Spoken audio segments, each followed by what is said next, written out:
ವಿಶ್ವಾರಾಧ್ಯ ಬಗಳಂಬಿಕಾ ತಾಯಿಯನ್ನು ಸ್ಮರಿಸಿ ಹನುಮಾನ್ ಜಯಂತಿಯ ಪುಣ್ಯಮೂರ್ತಿ ಶೆಟ್ಟಿಗೇರಿ ಗ್ರಾಮದ ಆರಾಧ್ಯ ದೇವನಾದ ಮಾರುತೇಶನನ್ನು ಕೂಡ ಸ್ಮರಿಸಿ ಆತನ ಜಾತ್ರಾ ಮಹೋತ್ಸವದ ಅಂಗವಾಗಿ ಹಮ್ಮಿಕೊಂಡ ರಥೋತ್ಸವದ ನಂತರ ನಡೆಯುವಂತಹ ಧಾರ್ಮಿಕ ಸಮಾರಂಭದಲ್ಲಿ ಉಪಸ್ಥಿತರಿದ್ದು ಈ ಕಾರ್ಯಕ್ರಮಕ್ಕೆ ಶೋಭೆಯನ್ನು ತಂದುಕೊಟ್ಟಂತ ಈ ಭಾಗದ ಪ್ರತಿಷ್ಠಿತ ಮನೆತನಗಳಲ್ಲಿ ಒಂದಾದ ಕೌಳೂರಿನ ಹಿರಿಯರಾದ ಮಲ್ಲಿಕಾರ್ಜುನ ಪಾಟೀಲ್ ರವರಿಗೂ ಮತ್ತು ಅವರ ಸಹೋದರರಾದಂತ ಶರಣಪ್ಪಗೌಡರು ಪಾಟೀಲ್ ಕೌಳೂರ್ ಅವರಿಗೂ, ಖ್ಯಾತ ವಕೀಲರಾದ ಮಹಿಪಾಲ್ ರೆಡ್ಡಿ ಎಟ್ಟಿಕುಣಿ ಅವರಿಗೂ,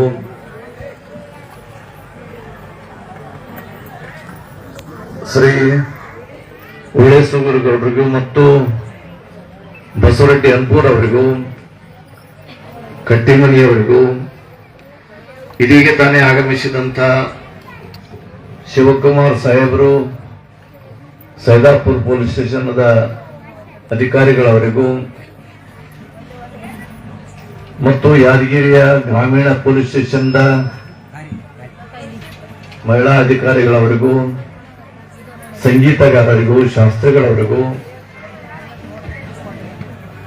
ಈ ಸಭೆಯ ಕಾರ್ಯಕ್ರಮವನ್ನ ಬಹಳ ಅಚ್ಚುಕಟ್ಟತನದಿಂದ ನಿಮ್ಮೆಲ್ಲರಿಗೂ ಮಾತಾಡಿಸುವಂತ ಒಂದು ಮೈಕ್ನಾಗ ಹೇಳ್ತಾ ನಮ್ಗೆ ಕರೆಯಕ್ಕೆ ಹೇಳ್ತಿರ್ತಾರ ನಮ್ಮ ಶರಣಪ್ಪ ದಳಪತಿ ಅವರಿಗೂ ಈ ಕಾರ್ಯಕ್ರಮವನ್ನ ಬಹಳ ಅಚ್ಚುಕಟ್ಟತನದಿಂದ ನೆರವೇರಿಸಲು ಅಂದ್ರ ನಮ್ಮ ದಳಪತಿಯವರು ಹೇಳಿದಂತೆ ಈ ಜಾತ್ರೆಗಿಷ್ಟು ಶೋಭೆ ತರಲು ಮೈಕಿನ ವ್ಯವಸ್ಥೆ ಅನ್ರಿ, ಪ್ರಸಾದ ವ್ಯವಸ್ಥೆ ಅನ್ರಿ, ಟೆಂಟಿನ ವ್ಯವಸ್ಥೆ ಅನ್ರಿ, ಡೊಳ್ಳಿನ ವ್ಯವಸ್ಥೆ ಅನ್ರಿ, ಹೀಗೆ ಹಲವಾರು ಕಾರ್ಯಕ್ರಮಗಳನ್ನ ತಮ್ಮ ಭಕ್ತಿಯಿಂದ ಸಮರ್ಪಣಾ ಭಾವದಿಂದ ನೆರವೇರಿಸಿದಂತ ಈ ಚಟಗೇರಿ ಗ್ರಾಮದ ಇವತ್ತು ಬೆಂಗಳೂರಿನಲ್ಲಿ ಇರುವಂತಹ ನಮ್ಮ ಗುಂಜಲಪ್ಪ ಇರ್ಬೋದು, ಮತ್ತ ಅಲ್ಲಲ್ಲಿ ನೌಕರಿ ಮಾಡತಕ್ಕಂತ ಶಿಕ್ಷಕರಾಗಿರ್ಬೋದು, ಪೊಲೀಸರಾಗಿರ್ಬೋದು, ರೈಲ್ವೆ ಇಲಾಖೆಯಲ್ಲಿ ಇದ್ದಂಥವರಾಗಿರ್ಬೋದು, ಯಾರೇ ಇರಲಿ ಅವರ ಸಮರ್ಪಣಾ ಭಾವವನ್ನು ನಾವೆಲ್ಲರೂ ಕೂಡ ಇವತ್ತಿನ ದಿವಸ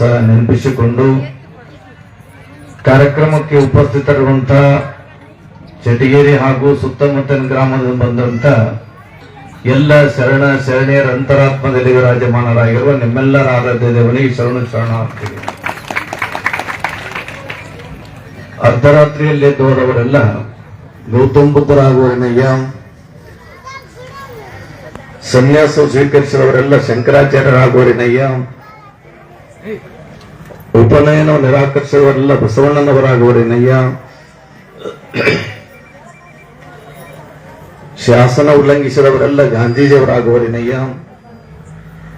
ಅಧಿಕಾರ ನಿರಾಕರಿಸಿದವರೆಲ್ಲ ಅಥಣೀಯ ಸಿವಿಗಳಾಗುವರಿನಯ್ಯ, ದಿಗಂಬರತ್ವ ಪಡೆದವರೆಲ್ಲ ಸದ್ಗುರು ವಿಶ್ವಾರಾಧ್ಯರಾಗುವರಿನ ಸ್ವತಂತ್ರ ಸಿದ್ದೇಶ್ವರ, ನಿನ್ನ ಹೆಸರೊಳಗೆಲ್ಲ ನೀನಾಗುವರಿನಯ್ಯ. ವಿಶ್ವಾರಾಧ್ಯರು ಮನುಕುಲದ ಉದ್ಧಾರಕರು, ಜಾತಿ ಮತ ಪಂಥ ಪಂಗಡಗಳೆನ್ನದೆ ಮಾನವ ಸಮಾಜವನ್ನ ಏಕಮುಖವಾಗಿ ಕರೆದುಕೊಂಡು ಹೋಗುವಂತ ತತ್ವಜ್ಞಾನಿಗಳು. ಅಂಥ ಪುಣ್ಯಾತ್ಮನ ಸ್ಮರಣೆಯಲ್ಲಿದ್ದು ಇವತ್ತು ವೀರಾಂಜನೇಯ ಸ್ವಾಮಿಯ ಜಾತ್ರಾ ಮಹೋತ್ಸವ ಬಹಳ ಶ್ರದ್ಧೆಯಿಂದ ನಾವು ನೀವೆಲ್ಲರೂ ಕೂಡ ನೆರವೇರಿಸಿದೆವು. ಬಹುಶಃ ಮಾಡಿ ಒಂದು 20-25 ವರ್ಷದ ಆಚೆ ಈಚಿನಿಂದ ನಾ ಈ ಜಾತ್ರೆಗೆ ಬರ್ತೀನಿ ಅಂತ ನನಗನ್ಸಕತ್ತು. ಈ ವೀರಾಂಜನೇಯ ಸ್ವಾಮಿ ಜಾತ್ರೆ ಬಹಳ ಸಂಭ್ರಮ ಮತ್ತು ಅಚ್ಚುಕಟ್ಟತನದಿಂದ ಮಾಡ್ತೀರಿ ನೀವೆಲ್ಲ. ಇವತ್ತು ಬಹುಶಃ ಮಾಡಿ ಸುತ್ತಮುತ್ತ ಇರತಕ್ಕಂಥ ಊರಲ್ಲಿ ಈ ಶೆಟ್ಟಿಗೇರಿ ಬಹಳ ಸಣ್ಣದಿರ್ಬೋದು, ದೊಡ್ಡದು. ಆದ್ರ ಈ ಸುತ್ತಮುತ್ತ ಇರುವಂತ ಜಾತ್ರೆಗಳಲ್ಲಿ ಶೆಟ್ಟಿಗೇರಿ ಜಾತ್ರೆ ಅಂತ ಜಾತ್ರೆ ಆಗ್ತದೆ ಏನೋ ಗೊತ್ತಿಲ್ಲ, ಅಷ್ಟು ದೊಡ್ಡ ಪ್ರಮಾಣದಾಗ ಜಾತ್ರೆ ಆಗ್ತದೆ. ಕಾರಣ ಏನಂತ ಕೇಳಿದಾಗ ಎಲ್ಲರೂ ಕೂಡಿಕೊಂಡು ಒಂದೇ ಭಾವನೆಯಿಂದ, ಶ್ರದ್ಧೆಯಿಂದ, ವಿಶ್ವಾಸದಿಂದ ಆ ಜಾತ್ರೋತ್ಸವವನ್ನು ಆಚರಣೆ ಮಾಡ್ಕೊಂಡು ಹೋಗುವಂತವ್ರಾಗ್ತಿರ್ತೀವಿ. ನಮ್ಮ ದಳಪತಿಯವರು ಅವ್ರು ಹೇಳಿದ್ರು, ನಾವು ಪೊಲೀಸರಿಗೆ ಜೊತೆ ಹೇಳಂಗಿಲ್ಲ ಅಂತೇಳಿ. ಎದಕ್ಕೆ ಹೇಳಂಗಿಲ್ಲ ಅಂತ ತಿಳ್ಕೊಂಡಂದ್ರೆ, ನಮ್ಮಲ್ಲಿ ಅಶಾಂತಿ ಅನ್ನುವುದಿಲ್ಲ, ನಮ್ಮಲ್ಲಿ ಭೇದ ಭಾವ ಇಲ್ಲ, ಅವ್ರ್ಯಾರು ಇವ್ರ್ಯಾರು ಅನ್ನುವಂಥ ಭಾವನೆ ಇಲ್ಲ. ಎಲ್ಲರೂ ಕೂಡಿಕೊಂಡು ನಿಂತು ಮಾಡತಕ್ಕಂಥ ಏಕತ್ವ ಭಾವದ ಜಾತ್ರೆ ಮಾಡ್ತೀವಿ. ಇಲ್ಲೇನ ಗದ್ದಲಿದ್ರೆ ಪೊಲೀಸರು ಬೇಕು, ಹೌದಾ?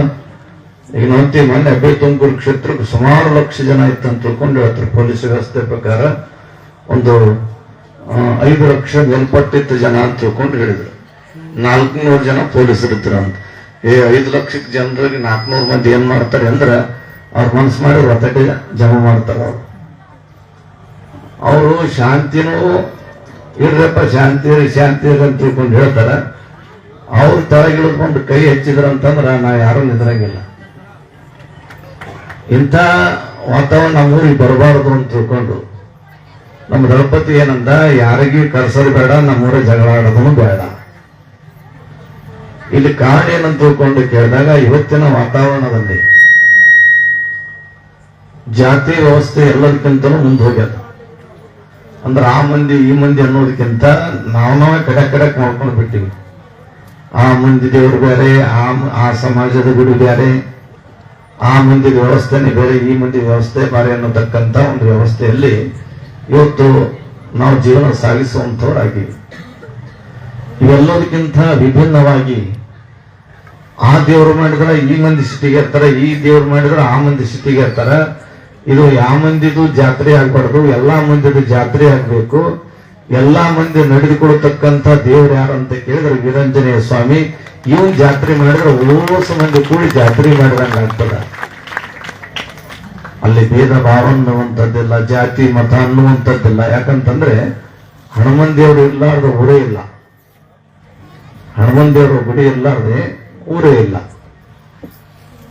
ಊರು ಇದ್ರೂ ಕೂಡ ಮೊದಲ ಹನುಮಂದಿರ ಗುಡಿ ಸ್ಥಾಪನೆ ಮಾಡ್ತಾರ. ಮಾಡಿದ ನಂತರ ಈ ಊರಪ್ಪ ಅಂತ ತಿಳ್ಕೊಂಡು ಹೇಳುವಂತವ್ರು ಆಗ್ತಾರೆ. ಅದು ಹನುಮಂದಿರ ಗುಡಿ ಯಾಕೆ ಮಾಡ್ಯಾರ ಸ್ಥಾಪನಾ ಅಂತ ತಿಳ್ಕೊಂಡಂದ್ರೆ, ಏನಾದ್ರೂ ಅದು ಊರ ಹೊರಗೆ ಇರ್ತಾವ. ಊರಾಗ ಏನಾದ್ರೂ ಒಳಗೆ ಹೋಗ್ಬೇಕು, ಮಂಗಲಾದ್ರೂ ಕೂಡ ಅವನಿಗೆ ನಮಸ್ಕಾರ ಮಾಡಿ ಅವ್ನ ಮುಖ ನೋಡೇ ಹೋಗ್ಬೇಕು. ಯಾವಾದ್ರೂ ಅನಿಷ್ಟತೆಗಳು ಬರ್ಬೇಕಾದ್ರೆ ಅವನ ದೃಷ್ಟಿ ಬಿದ್ದೇ ಹೋಗ್ಬೇಕಂತ. ಮತ್ತೆ ಅವನಿಗೆ ದೃಷ್ಟಿ ಬಿದ್ದಾಗ ಯಾವ ಕೆಟ್ಟ ಗ್ರಹಗಳು, ಕೆಟ್ಟ ಅನಿಷ್ಟತೆಗಳು ಹೋಗತಕ್ಕಂಥದ್ದಕ್ಕೆ ಸಾಧ್ಯ ಇಲ್ಲ.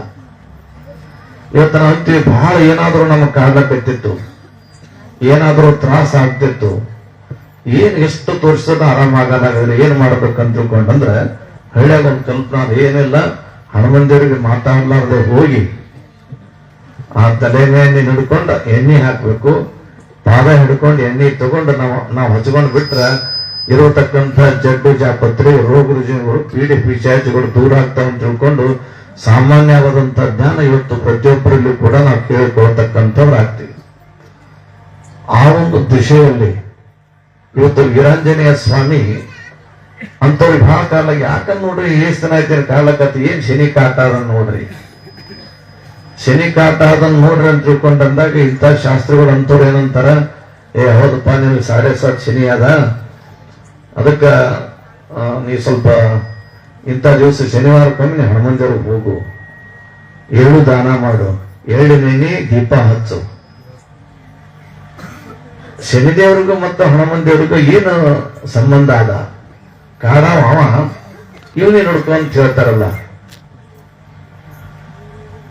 ಶನಿದೇವರ ಸೂರ್ಯಪುತ್ರ ಶನಿಮಾತ್ಮೆ ವಿಚಾರ ಮಾಡಿದಂತಂದ್ರೆ ಅವ ಎಲ್ಲ ದೇವಾನು ದೇವತೆಗಳಿಗೂ ಕೂಡ ಅವನ್ ಬಿಟ್ಟಿಲ್ಲ.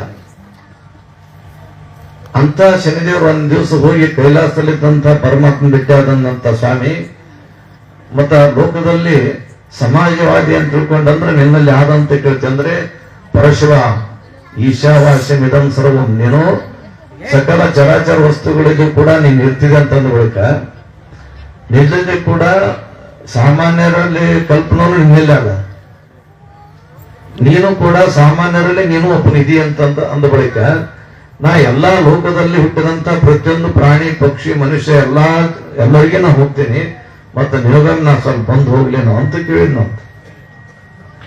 ದೇವರಂದ ನನಗ ಬಾ ಅಂದ್ರ ಬರ್ತಾನ, ಮತ್ತ ಅಲ್ಲೋ ನಾನೇ ನಿನಗೆ ಸೃಷ್ಟಿ ಮಾಡಿದ, ನೀ ಹೆಂಗ್ ನನ್ ಬಲಿ ಬರ್ತಿ ನೋಡು, ನೀ ದೇವ್ರಂತಂದ ಬಳಿಕ ಒಳ್ಳೇದು ಎಲ್ಲರಿಗೆ ಆಶೀರ್ವಾದ ಹೆಂಗ್ ಮಾಡ್ತೀನಿ, ಅದು ಕೆಟ್ಟದನ್ನು ಕೂಡ ಎಲ್ಲರಿದ್ದಂಗೆ ನನಗೂ ಇರ್ಲ ಅನ್ನುವಂತ ಭಾವ ನೆನಪರ್ಬೇಕು. ನಿನ್ನಂತ ದೊಡ್ಡವ್ರಿಗೆ ಹಿಂಗಂದ ಹ್ಯಾಂಗಂದ ದೇವ್ರಂದ ಮತ್ತ ನಾಂದು ಹೋಗಿ ಮಂದಿ ಮುಂದೆ ಹೇಳ್ತಾನಿವ, ಇವಾಗ ಬಂದನ ನನಗೆ ಏನ್ ಮಾಡ್ತಾನ ನೋಡಮ್ಮ ಅಂತ ತಿಳ್ಕೊಂಡು, ಆಯ್ತಪ್ಪ ಯಾವಾಗ ಬರ್ತೀನಿ, ನಾ ಇಂಥ ದಿನ ಬುಧವಾರ ದಿನ ಬರ್ತೇನೆ ಅಂತ ಆಯ್ತಂದ ಹೋದ. ಮುಂಜಾನೆ ಶನಿದೇವ್ರು ಬಂದು ಕುಂತ ಅಲ್ಲಿ ಬಾಗಿಲಕಾಯಿ ಅಂತವ್ರು ಕೇಳಿದ, ಎಲ್ಲದ ಪರಮಾತ್ಮ? ಇಲ್ಲ ಎಲ್ಲೇ ಇದ್ದಾರನ್ರಿ, ಮುಂಜಾನೆ ಹೋಗ್ಯಾರ ಗೊತ್ತಿಲ್ಲ ಅಂತ ತಿಳ್ಕೊಂಡು ಅಂದ್ರು. ತಾಸು ಕುಂತ 2 ತಾಸು ಕುಂತ ಸಂಜೆ ತನಕ ಕುಂತ ದೇವ್ರು ಬರ್ಲಿಲ್ಲ. ಸಂಜೆ ಮುಂದೆ ದೇವ್ರು ಬಂದಂತ ಬಂದು ಅವನಿಗೆ ಶನಿದೇವ್ರು ನಮಸ್ಕಾರ ಮಾಡಿದ. ಏನ್ರಿ ದೊಡ್ಡವರು ಬಾ ಅಂತ ತಿಳ್ಕೊಂಡಂದು, ನಾ ಬರ್ತೀನಿ ಅಂತ ಹೋಗಿ ಎಲ್ಲಿ ಕುಂತಿರೋ ಗೊತ್ತಿಲ್ಲ, ಎಲ್ಲಿದ್ರಿ ಇಷ್ಟತನ ಅಂತ ಕೇಳಿದ್ರ, ಕರೆ ಹೇಳನಪ್ಪ, ಕರೆ ಹೇಳ್ರಿ, ಏನಿಲ್ಲ ನೀ ಇಲ್ಲಿ ಬರ್ತೇನೆ ಅಂತ ತಿಳ್ಕೊಂಡು ನಿನಗ ಮಾರಿ ತಪ್ಪಿಸ್ಬೇಕಂತ ಹೇಳಿ ಹೋಗಿ ಇಂಥ ಊರಾಗ ಇಂಥ ಹಾಳು ಸ್ಮಶಾನದಾಗ ಒಂದು ತಗ್ಗಿ ಬಿದ್ದು ಕುಣಿ ಇತ್ತು, ಅದ್ರಾಗ ನಾವು ಹೋಗಿ ಕುಂತು ಮೂಳು ಹುಚ್ಚಿಕೊಂಡು ಕುಂತಿದ್ದೆ ಅಂತಂದು. ಹೌದಂತ ಕುಂತಿದ್ದೆವು. ಮತ್ತ ಈಗ ಬಂದ್ರೆ ಅಲ್ಲಿಂದ ಈಗ ಬಂದೆವು ಅಷ್ಟೇ. ಸುಮ್ಬಿಟ್ರೆ ಅವ್ರ ಮಾತು ಅವನ್ ಬಲ್ಲಿ ಹಿಡಿತಿತ್ತು, ಇವನ್ ಬಲ್ಲಿ ಹಿಡಿತಿತ್ತು. ಪರಮಾತ್ಮ ಕೇಳಿದ್ನಂತ, ಮತ್ತ ನಿನ್ನೆ ಬಂದಾಗ ನಾಳೆಗೆ ಬಾ ಅಂತ ತಿಳ್ಕೊಂಡಂದ್ರೆ ನನ್ನ ಬಳಿ ಬರ್ತೀನಿ ಅಂತ ಅಂದೆಪ್ಪ, ನೀ ಬರ್ಲೇ ಇಲ್ಲಲ್ಲ, ನಿನ್ನ ದಾರಿ ನೋಡ್ಕೋತ ಕುಂತೀನಲ್ಲ ಅಂತಂದ್ರಂತ. ಯಾರು? ಪರಮಾತ್ಮ. ಅಂದಾಗ ಶನಿದೇವ್ರ ಅಂದಂತ, ಅಲ್ರಿ ಸಕಲ ಚರಾಚರ ವಸ್ತುಗಳಿಗೂ ದೇವರು, ಹೌದಾ? ನೀರು 3 ಲೋಕವನ್ನು ಆಳತಕ್ಕಂತ ಶಿವ, ನೀನು ಶಿವನೇ ಎಲ್ಲ ಬಿಟ್ಟುಕೊಟ್ಟು ಹೋಗಿ ಅಂಜಿ ಒಂದು ಹಾಳು ಸ್ಮಶಾನದಾಗ ನೀವು ಹುಡುಗ ಮುಚ್ಕೊಂಡು ಕುಂತಿದಂತಂದ್ರ, ಮತ್ತೆ ಶನಿ ಕಾಡದ ಏನಂತಾರ ನಿನಗೆ ಅದೇ ಕಾಡಿದ್ ನೋಡು ಅಂತ ಹೇಳಿದ್ನಂತ ಯಾರೋ ಶನಿ ಮಹಾತ್ಮ. ಅದ್ರ ನಿನ್ನಂತ ದೇವರಸರಿಗೆ ಹೋಗಿ ಅಂಜಿ ಕುಂತಿ ಅಂತ ತಿಳ್ಕೊಂಡು ಅಂದ ಬಳಿಕ, ಹೌದಪ್ಪ ನನಗೆ ಗೊತ್ತಾಗ್ಲಿಲ್ಲ, ಮುಂಜಾನೆ ಅಂತ ನನ್ನ ತಲೆ ಭ್ರಮಣೆ ಹಂಗಾಯ್ತು. ಶನಿದೇವ್ರು ಹೇಳಿದ್ನಂತ, ನಾನು ಹೋಗ್ಬೇಕಾದ್ರೆ 7.5 ವರ್ಷದಲ್ಲಿ ಮೊದಲು ನಾನು ಅವ್ರ ತಲೆಗೆ ಹೋಗ್ತೇನೆ. ತಲೆಗೆ ಹೋಗಿ ಇಲ್ಲದೊಂದು ಕೆಟ್ಟ ವಿಚಾರಗಳನ್ನು ತುಂಬುತ್ತೀನಿ ನಾನು. ನಂತರ ಅವರ ಉದರಕ್ಕೆ ಬರ್ತೇನೆ, ಅಂದ್ರೆ ಹೊಟ್ಟಿಗೆ ಬರ್ತೇನೆ. ಬಂದು ನಾನಾ ತರದ ರೋಗ ರುಜಿನಗಳನ್ನು ಅವ್ರ ಮೇಯಲ್ಲಿ ಉಂಟು ಮಾಡ್ತೇನೆ ನಾನು. ನಂತರ ಅವ್ರ ಪಾದಕ್ಕೆ ಬರ್ತೇನೆ, ಬಂದು ಅವ್ರ ಆ ಕಡೆ ಬುದ್ಧಿ ಭ್ರಮಿಷ್ಠರಾಗಿ ತಿರುಗಾಡಂಗ ಮಾಡ್ತೇನೆ. ಇದೇ ನನ್ನ ಶನಿ ಮಹಾತ್ಮೆಯ ಫಲ ಅಂತ ತಿಳ್ಕೊಂಡು ಹೇಳಿದ್ ನಾನು. ಸರಿ ಅಂತ ತಿಳ್ಕೊಂಡಂದಾಗ ಈ ಮಾತನ್ನ ಇವತ್ತು ಪ್ರಸ್ತುತ ಸಂದರ್ಭದಲ್ಲಿ ನಾವು ಯಾಕೆ ನೆನ್ಪು ಮಾಡ್ಕೋತೀವಿ ಅಂತ ತಿಳ್ಕೊಂಡು ಕೇಳಿದ್ರೆ, ಅಂತ ಶನಿ ಕಾಡಂತವರಿಗೆ ಹನುಮಂದೇವ್ರ ಬಲ್ಲಿ ಗುಡಿ ನಡ್ಕೋರಿ ಅಂತ ತಿಳ್ಕೊಂಡು ಯಾಕೆ ಹೇಳ್ತಾರೆ ಅಂದ್ರೆ, ಹನುಮಂದೇವ್ರ ಗುಡಿ ಹೋಗಿ ಹನುಮಂದರ ಹತ್ರ ಹೋಗಿ ನಿಂತು ನನ್ನ ಶನಿ ಮಹಾತ್ಮೆ ನಿಂತಂದಂತ, ನೋಡಪ್ಪ ನಾನ್ ನಿನ್ನ ಗೃಹಕ್ಕೆ ಬರಬೇಕಾಗ್ಯದ, ಅಂದ್ರೆ ನಿನ್ನ ಗೃಹಚಾರಕ್ಕೆ ನಾ ಬರಬೇಕಾಗ್ಯದ, ನಿನಗೆ ಕಾಡ್ಲಾಕ್ ಶುರು ಮಾಡ್ತೇನೆ. ಅದಕ್ಕ ಮತ್ತ ನೀನ್ ಎಂದ್ ಶುರು ಮಾಡಮ್ಮ